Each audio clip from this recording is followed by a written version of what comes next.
Hey, what's going on? Welcome to Built for the Stage podcast. This is Joe Roscoe, founder and host of Built for the Stage, Broadway's #1 fitness platform. With clients in over 20 Broadway shows, the West End in London, Australia, Tokyo Disney, and collegiate stages across the globe, we are your one-stop shop for all things theater and fitness. Check us out, builtforthestage.com. Special thanks to BPN, Broadway Podcast Network, for producing this episode. All right, on to our special guest. Special guest, as always. Currently, you can see them in the Book of Mormon on Broadway, playing Elder McKinley, but they're not just like a one-trick pony. They're on Broadway, but they're an entrepreneur. They're putting shows on and events on. They're not just on the stage, they've been on the screen as well. Marvelous Mrs. Maisel, Madam Secretary, one of my faves, love it. And you're also going to see our guest coming up in Kiss of the Spider Woman with none other than J-Lo. But we're also excited to talk about a project, an event, a show that our guest is putting on downtown. That's a variety show in New York City. It's called Stage Time, and it's hosted by none other than our guest, PJ Adzima. Hi, Hello PJ. there. Hello, Joe. How you doing? I'm doing great. Good to connect with you. I'm loving, like, I don't know if this is your apartment, whatever's going on back there with the painting and the guitar and that exposed brick over there. Like, this is Thank you. it. Thank you very much. Yeah, this is my studio. So this is the Stage Time Studios. This is my offices uptown here in Harlem.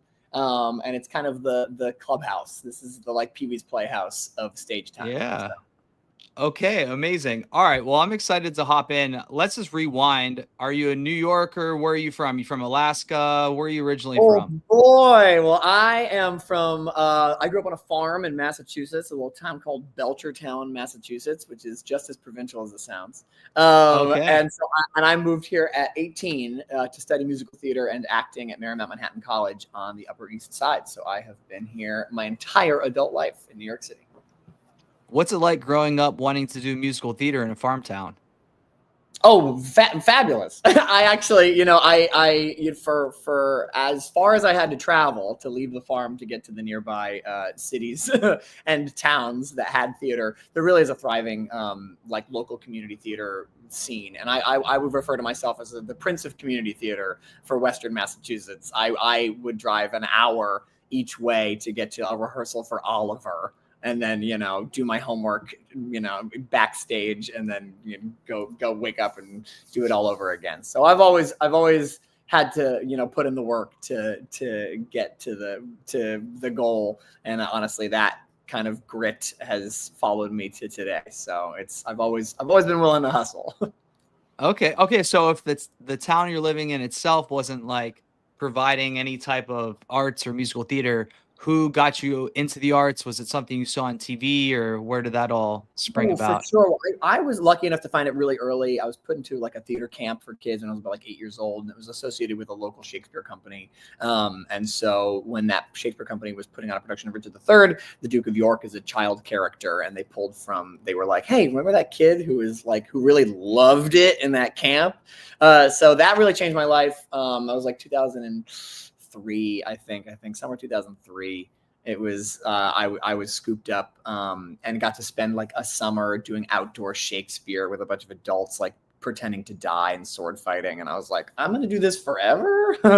and I truly have since. I've been ravenously pursuing the live performing arts ever since I fell in love with it that summer. And since then, just have been working as tirelessly as possible to keep staying in the next show.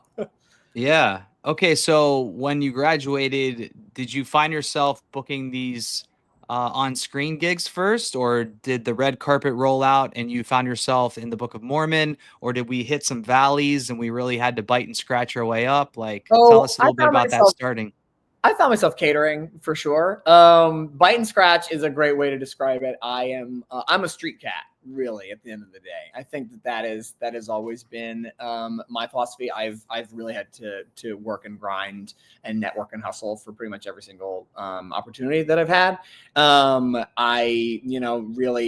done every single job in New York City. I've been a bartender, bus driver, worked in a warehouse, fitness instructor, cater waiter, butler, 9-to-5er, corporate recruiter, you name it, I've done it. Wow. And all of it has been, it took me, I think, 11 years before I finally made my Broadway debut. So in all of that was, Amazing. it was in national tours. It was in, I was lucky enough to be a part of the Book of Mormon family and companies around the world. I did the Australian company before I got the call and they moved me to Broadway. But in between, I really, with the COVID of it all as well, I'm no stranger to hard work. And that philosophy really propelled me when I did Book of Mormon full time to start my own company and to kind of keep that hustle muscle going.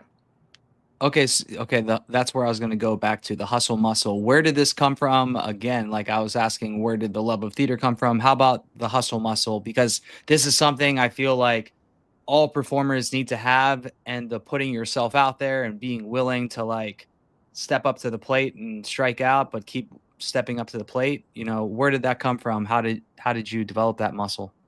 I'll point you back to the fact I'm a farm boy. Like it's about you reap what you sow.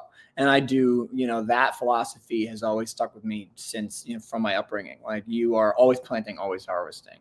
And this is a blue collar job at the end of the day. Broadway is the most luxurious blue collar job that you can possibly have. And so I love that. It is. I'm sorry. I make money with my body. If my body's not on stage, I ain't getting paid. So like this is a working class job, and I'm a working class guy. So that's, you can't be afraid of that hard work. You can't be afraid to get messy, get dirty, and do what you got to do to get the gig. So that's always I been love that. Yeah, the glitz and glam of being on the stage is like 5% of it, and the 95% is getting your hands dirty, right? Yeah, I mean, even the glam is dirty. Yeah, the glam is taking a yeah. yeah, it's taking a nap on your dressing station in between two show days, and yeah. And those rhinestones and sequins are dripping with sweat. Like this is not. I think it's like that idea of a luxurious, like romantic. Like it is romantic, but the work is romantic.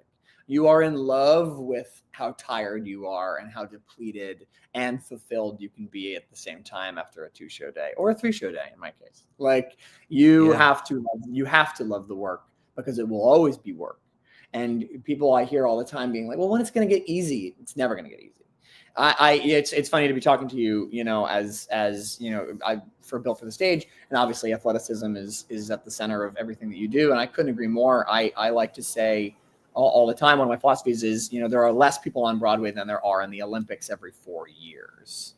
So you have to treat yourself like an Olympian and have a relationship with this thing to the point of devotion, the same way that someone who's going to expect to make it to the highest level of any professional sport would. And I think that is not something that's very common. And I think that that's a headspace that is really rare to find. And that's going to be the thing that grit and that hustle is something that you need to find for yourself. And because it's the only fuel that will ever get you there. Go ahead, PJ. Keep going. Let's go. I want another hour of this. Let's go. I'm a talk, baby. If there's one thing I can do, I can spit. I can spit yarn. No, but I mean, if I'm on that soapbox daily, so I Bro, just I know. like when someone else is finally stepping up there with me or for me, I love to step off and be like, see, listen, I'm not crazy. Dude. Like you all think No, you're just going to show up and do this physically demanding, mentally demanding job 8 times a week for however long your show runs. And you're just going to kind of walk up with no physical preparation. I mean, come on. And it's mental preparation. And this gets back to the philosophy, right? So I will now talk about Stage Time, which is my company that I started. And basically it's an old school vaudeville company. Vaudeville is, the bedrock of our industry. You look back to Gypsy, the revival right now is a wonderful history lesson as to kind of the roots of where we came from. We would travel the country, putting in reps, doing our thing over and over and over again. And my philosophy being, if you want to be an Olympian and be an Olympic swimmer, it's hours in the pool. If you want to be a professional performer, it's hours on stage. It's your stage time. How much time have you put in? And not just in your room and not just in rehearsal. I'm talking hours on a stage in front of a paying audience who's bored and a little dissatisfied. Yeah. That's where you Okay. get good. That's where you get Okay. good. Yeah. Those are the reps. Okay. I was exactly when you said 3 shows a day in your case, that's where I was going to segue to you and this whole other entity that is a part of your professional career. So walk us back to like a little bit more on the backstory of stage time, even more about this vaudeville type feeling, and now what it's become today. Sure. Yeah. So basically, in my 14 years here in New York City, like I said, I've worn a lot of hats. I've met a lot of people, and I really consider myself to be a very diverse entertainer, right? So I've got friends that I've collected, and I've noticed one thing about New York. All of the greatest entertainers in the world live here, and none of them are hanging out together or on the same stages. The Broadway kids hang out with the Broadway kids. The drag queens hang out with the drag queens. The singers hang out with the singers. The ballerinas hang out with the ballerinas. But we are all pursuing greatness in our field within this specific niche community, and there's zero overlap. And I thought, well, what if in the style of classic vaudeville, I took one of each of these categories and put them in one night of entertainment? So instead of, I'm going to give you 10 nights out and one night out. I'm going to save you hundreds of dollars by buying a Broadway ticket and a ticket to a drag show and a magic show and a circuit show and a ticket to Coney Island. I'm going to take one of each, put them all in one night of entertainment, and call it stage time, because what's the one thing you need in order to survive and make it and thrive in any of these industries is more time on stage. So we are one performing community. We are one artistic brotherhood of artists who are inspired and have that same fire. It's just manifesting in different lanes. And I think we are so much more similar than we are different. And we should be, when we do unite, I thought it would be the most exciting night in town. And it turns out I'm right. And that I put on a show downtown at the world famous Slipper Room on the Lower East Side. It's been a palace of burlesque variety since 1999. It's where artists like Lady Gaga got their start coming up as a singer-songwriter. And I put on this show, and it became their most popular show on the calendar. Which led to me being offered a monthly residency where we sell out the Slipper Room and I bring you the best of all of these different entertainments. And then that went so well, we were offered a weekly residency on Saturday night at midnight down on the Lower East Side. And I went, oh boy, that's going to be a lot of work. Let's do it. So now once a week, every Saturday, I will finish my 2 shows on Broadway. I'll do my matinee at 2:00, my 7:00 evening show, change in my dressing room, go downtown and host my midnight show of stage time on the Lower East Side. Amazing. And then finish and go to bed and wake up for my 2 shows Sunday the next day, because I'm doing 5-show weekends of the Book of Mormon. Well, let's rewind to, first off, congratulations. Thanks. Rewind to, I'm sure you were just a one-man show, putting on this show, doing all the hats, the bookings of the talent, the marketing, everything. I'm sure your head is still spinning from it. Are you still doing all the, juggling all the plates or balancing all the plates, or do you have a team now? You kind of mentioned that place you're in. I am so very lucky over the 2 years. We're in our second year now of doing stage time, and it's really been an explosion of help.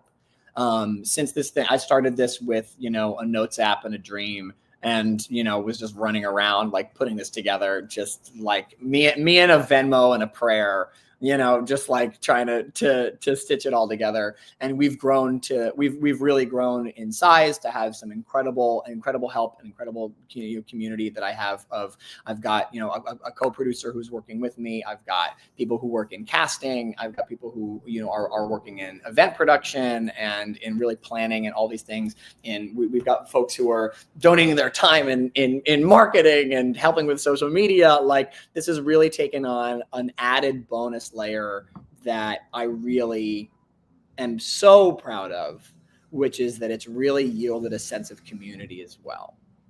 And I think that this is the thing that has been most fulfilling, and why I keep running in this direction as fast as I am, is that it's not just a night of entertainment. It really is offering a fulfilling social outlet for all of these people who are artists to get together with a level of frequency in a community of people that are hustling with them and are doing what and are pursuing what they're pursuing. And it really has been what I think is, the cure to the problem we're all facing, which is this loneliness epidemic, right? We have never been more isolated. We've never been more in our phones. And by creating these third spaces with a regular calendar date to get together and to gather, we've had people, it becomes an outing. It becomes, I'll meet you at stage time. It becomes, I met my friend at stage time. I met my girlfriend at stage time. People are hooking up because of our shows all the time. It's a sexy night out where there's a lot of burlesque and saucy things going on. And people are desperate for that these days. And so I'm so proud of the team that I have and the community that we've built alongside this amazing show.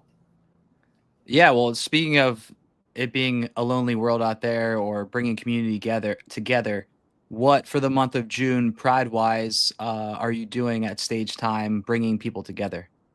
Ooh, we just did our huge Pride Spectacular show, which was really special. We had 15 acts throughout the night.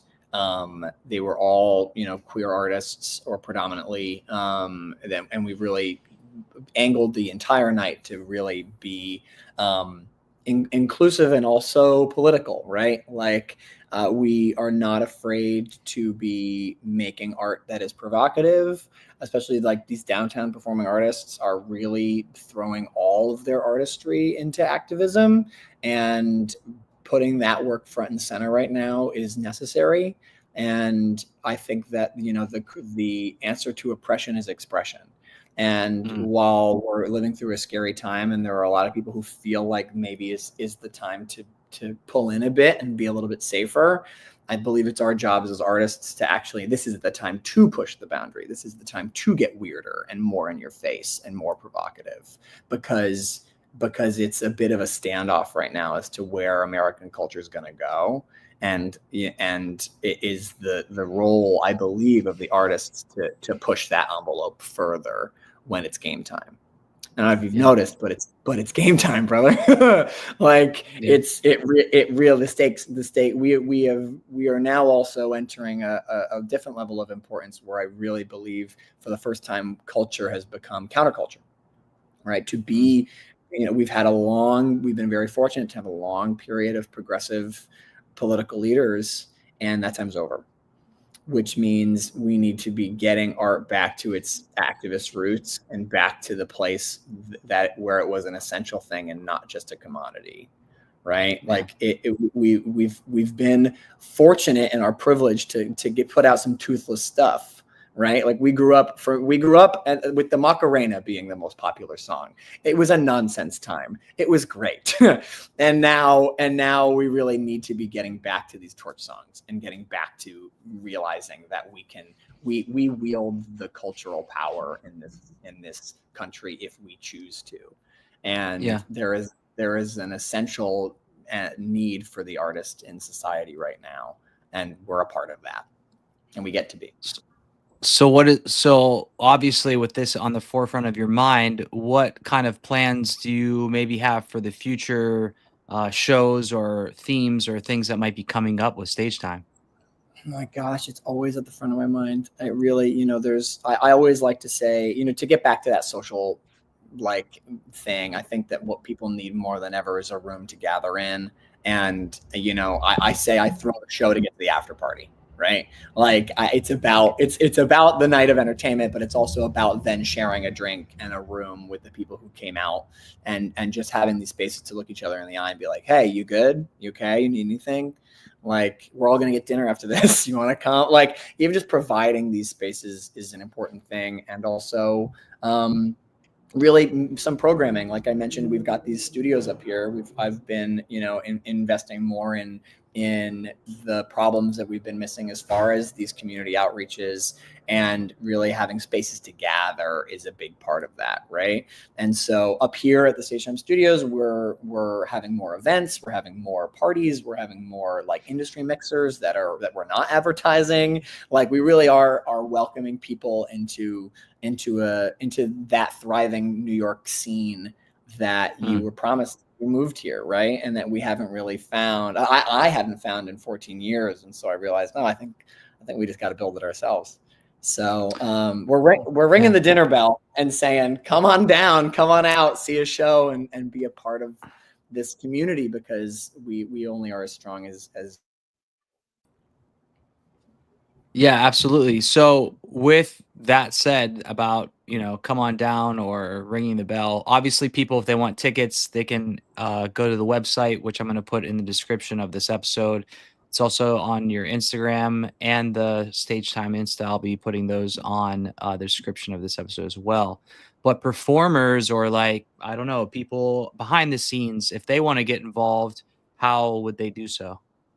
Well, that's a good question. We definitely are always, looking for with producing 5 variety shows a month. We're always looking for talent, and actually a big part of that, we've had a lot of input. We've had we had an audition form that we put up on our website, and that crashed. So we're like working to like find a better way of getting and fielding auditions soon for like kind of our push to really hard relaunch in season 3. Our big Pride show is kind of like the end of our season. For the summer, we're going to be like restructuring and planning how to like really hit it hard for the fall.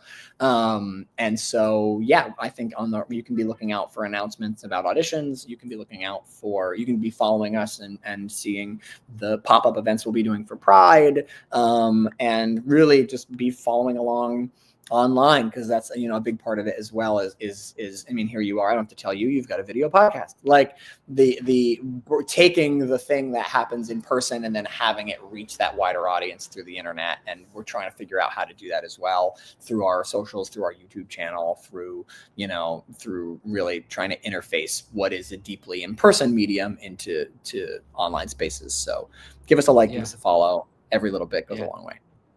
Nice. I liked what you said about buying one ticket for 10 tickets, essentially, or going to one show for 10 shows. When you're planning these shows, and I know that everyone has their different lane per se, the drag queen, the Broadway artist, maybe the musician. I'm sure there's also like, okay, what style is this person bringing within Broadway or within drag, or like, how are you piecing these acts together? Yes, they might fit their own criteria, but yeah, tell us, like, are there other themes? Like, what can we expect as an audience when we're in attendance? You can always expect to never be bored. Like that variety is really the thing. For me, it's, why it resonates with audiences so well is that it's TikTok on stage. Like it's a sad thing, a happy thing, a song, a juggler, a comedian, someone's naked. Like our brains are really wired to appreciate variety right now, right? And so I think the problem right now with a lot of nights out is, by the third singer at 54 Below, I'm probably checking my phone. Because I've seen these nights out of musical theater how many times? Like we've had a very little, a night at Green Room 42 is going to be a night at Green Room 42, and there's no shade to that. We haven't had a lot of innovation in nightlife entertainment in a long time. And I believe that we as a Broadway community are really desperate for that mid-level night out, right? Especially with Broadway tickets being $900. Like, how come, baby, either I've got to pay, a $50 with a 2-drink minimum to watch my friends sing Jason Robert Brown songs, or I got to pay $900 to watch George Clooney fart in a bag? Like, what? There has to be something in between, darling. And God damn it, we do have the best of the world here in New York City. So why are we settling for anything less than that? And that's another commitment that I have, is to quality, which is when I say I found you the best drag queen I could find, I mean it.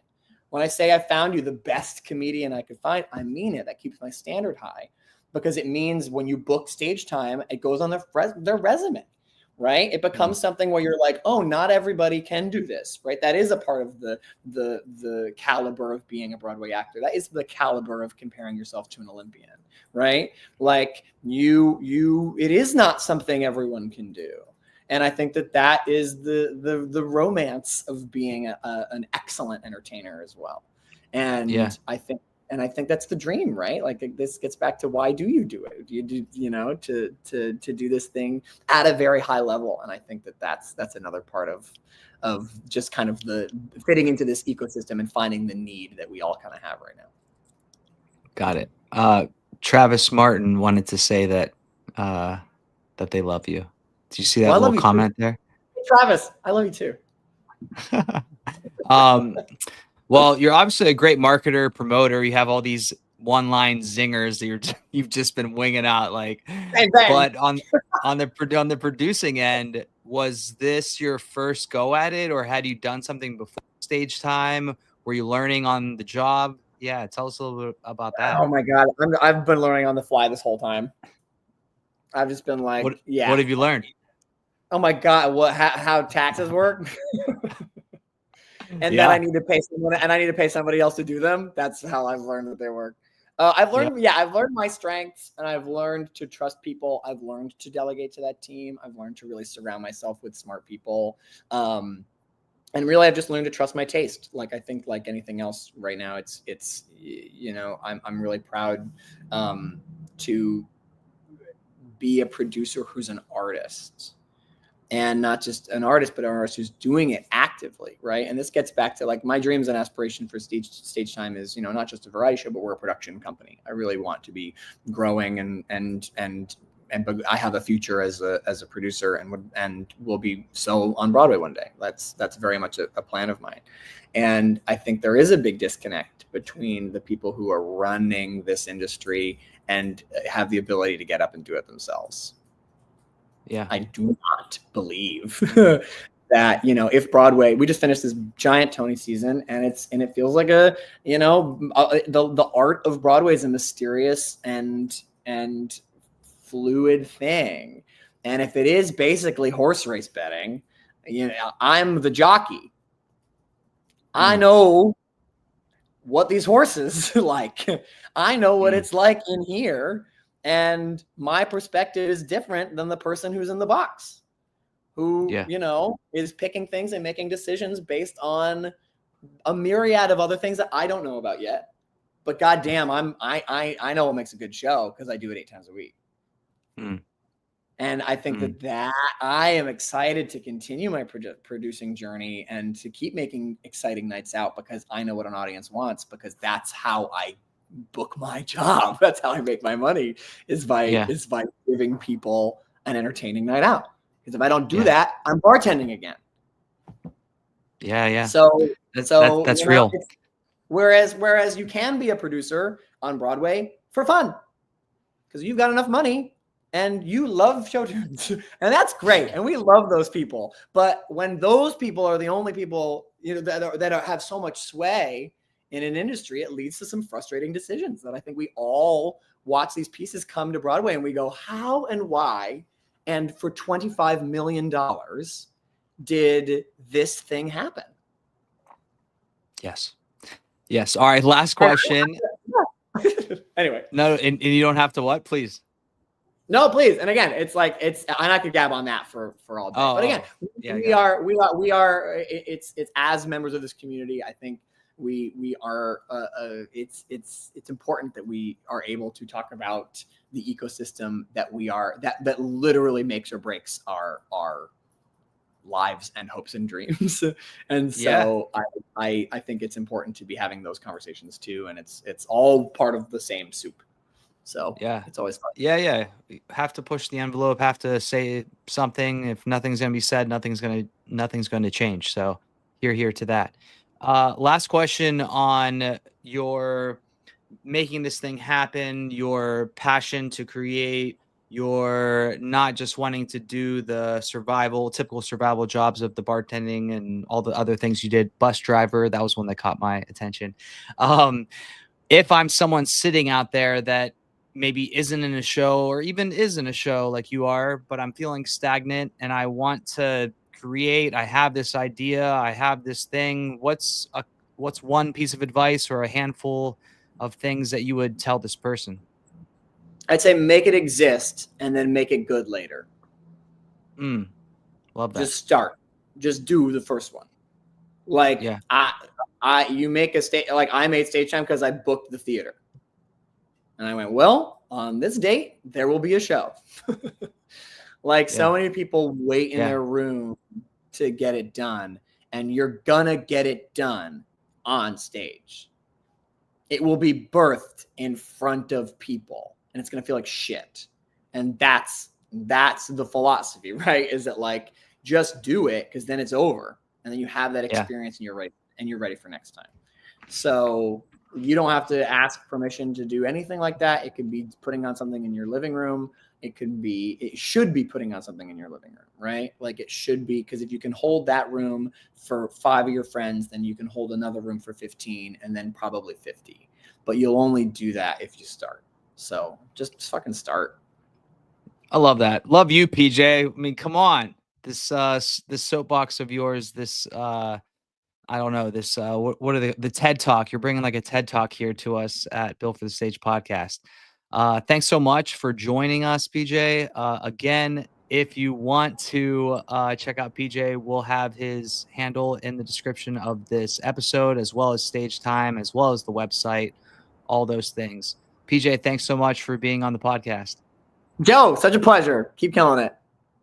Later. All right, everybody. Thanks to PJ there. Give him a follow. Give Stage Time a follow. I'm Built for the Stage. Check us out at builtforthestage.com. Actors or athletes. Train like one. Later.